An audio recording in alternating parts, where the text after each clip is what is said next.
अपने डिपार्टमेंट में जुड़े वो समझना, और हमारी अपेक्षाएं जो प्रदेश सरकार से हैं वो भी रखना। और बहुत से इश्यूज होते हैं जिसको वहीं बैठ करके हम हल करते हैं। तो आज पंजाब के हमारे जो मंत्री लोग हैं और हमारे जो डिपार्टमेंट के लोग हैं, उन सब के साथ बैठ करके दोनों विभागों की चर्चा हुई है।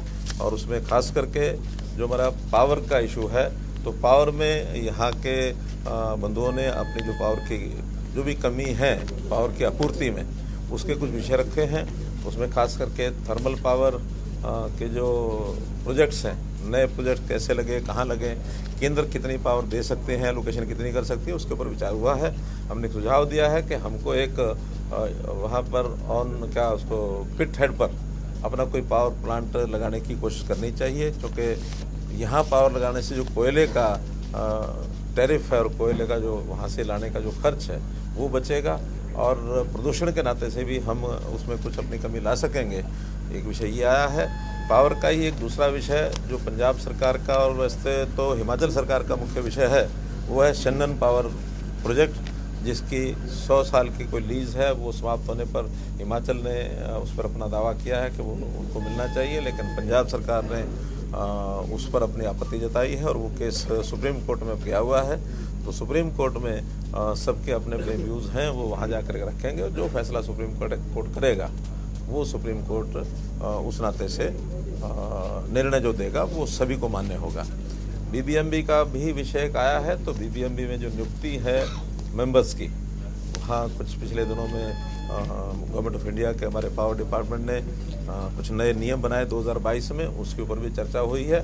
और उस विषय पर भी कोई ना कोई एमिकेबल सोल्यूशन कैसे हो, ये हम बैठ करके विचार करके, और कोई उसमें यानी जो मेंबर्स हैं, खास करके मेंबर इरिगेशन, मेंबर पावर, ये हरियाणा और पंजाब के ही पहले होते रहे हैं।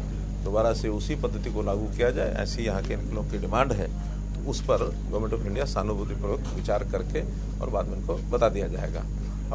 इसी प्रकार हाउसिंग और ministry of this house urban development, तो इसमें कई जो छोटे इश्यूज होते हैं, स्मार्ट सिटी के इश्यूज हैं, फिर हमारे स्वच्छ भारत मिशन के इश्यूज हैं, प्राइम मिनिस्टर आवास योजना का जो PMAY 1 और 2 है, उसी में हमारा जो एक योजना हमारी है जो शहरी स्वच्छ भारत मिशन हो गया, स्मार्ट सिटी, तो ये सारे इश्यूज़ के ऊपर हम लोगों ने चर्चा की है। उसमें कुछ फंडिंग क्योंकि केंद्र सरकार की दी जाती है, तो केंद्र सरकार की जो पेमेंट्स हैं वो यूटिलाइजेशन सर्टिफिकेट आने के बाद भी किस्तों में दी जाती है। तो कुछ यूटिलाइजेशन सर्टिफिकेट्स जो बकाया हैं, आश्वासन दिया गया है पंजाब सरकार, पंजाब के जो अपने विभाग हैं उनकी ओर से कि टाइमली यूसी भेजेंगे, अगली पेमेंट्स वो सारी रिलीज हो जाएंगी। अमृत 1 और अमृत 2 इन योजनाओं पर भी विचार हुआ। तो इन सब विषयों पर जो भी छोटी छोटी चीज़ें थी आपस में विचार विमर्श करके बहुत एमिकेबली सब बातें आपस में समझी हैं।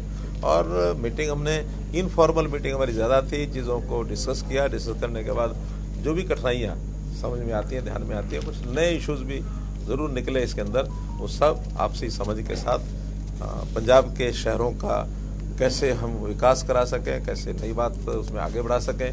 ट्रांसपोर्ट व्यवस्था में जैसे ई बस सेवा में भी एक सुझाव पंजाब की ओर से आया है कि मोहाली और जीरकपुर इसको एक क्लस्टर मान करके और ई बस सेवा की कोई योजना बनाई जाए। मैंने आगे बढ़ करके कहा कि केवल मोहाली और जीरकपुर क्यों, इस क्लस्टर को, क्योंकि बड़ा एरिया है, उसमें मोहाली और जीरकपुर के साथ हम इसमें पंचकुला, चंडीगढ़ जोड़ करके, और क्योंकि पूरा एक साथ लगता एरिया है और पूरी इस आबादी को एक 25-30 लाख की जो भी आबादी है, उस हिसाब से एक बड़ा नेटवर्क PM ई बस सेवा का शुरू हो।